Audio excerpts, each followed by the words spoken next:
Good evening, and welcome to the series premiere of Sassy's exciting adventures through the wonderful world of PBR random Wi-Fi battles. Yes, try saying that 5 times fast.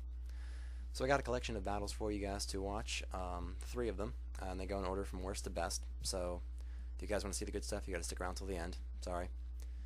Anyways, this first battle is against a guy named Splosion Man, and it's definitely not a good one. I'm not gonna give away any hints, but Splosion Man wins.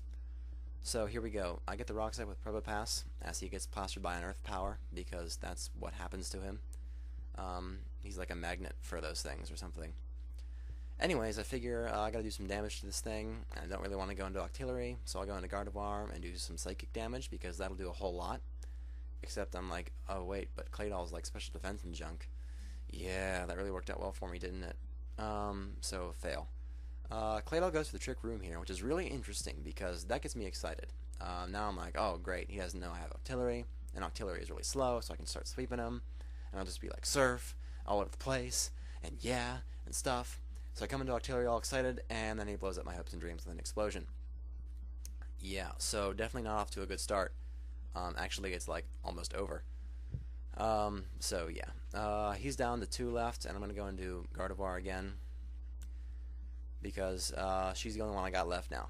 And he switches into a Macargo, who takes some damage from the rocks, but doesn't do quite enough damage that I'd like it to.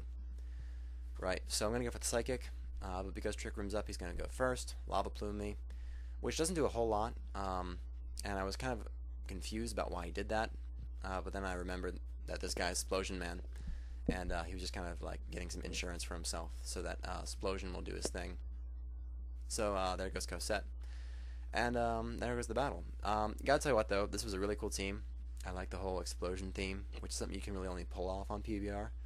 So it was cool to see some stuff like that. I actually ended up having 2 battles with this guy, and the second one was a lot closer than the first because I kind of knew what to expect. But a fun battle nonetheless. So moving on to battle number 2.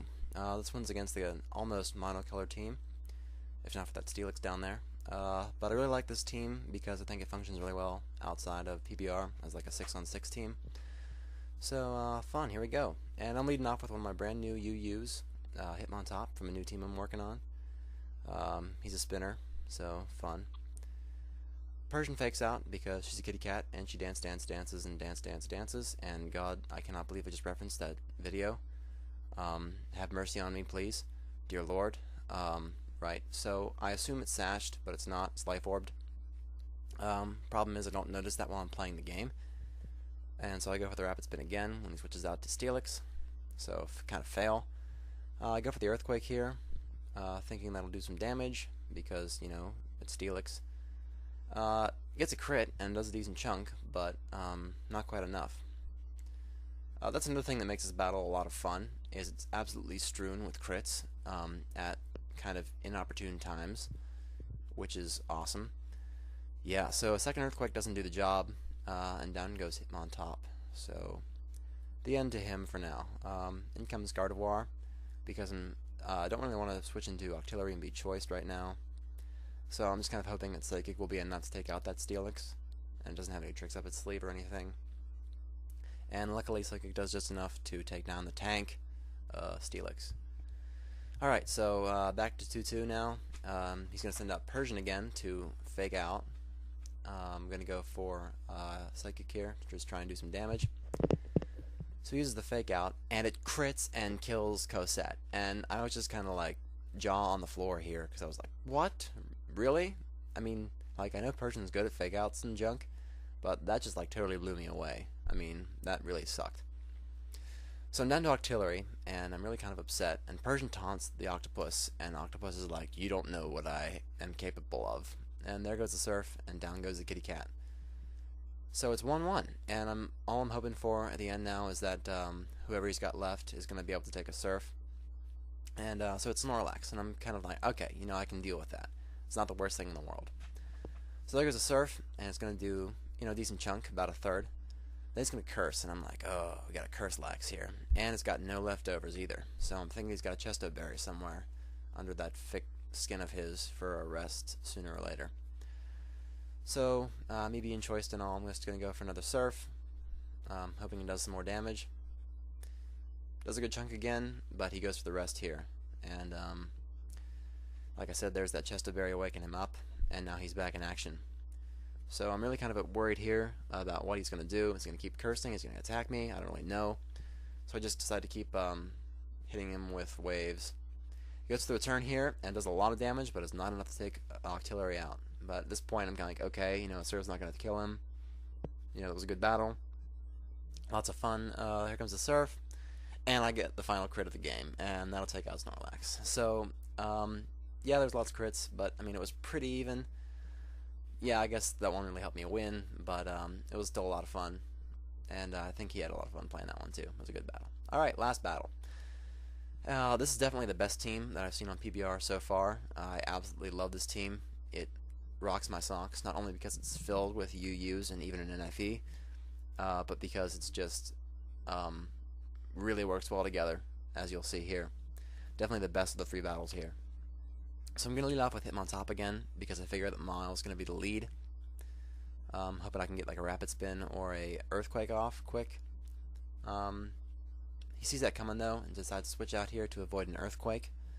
But I decided to go for the Rapid Spin instead, because I figure that thing is like Sash or something. He switches out here to his Shuppet, who's going to be able to take the Rapid Spin.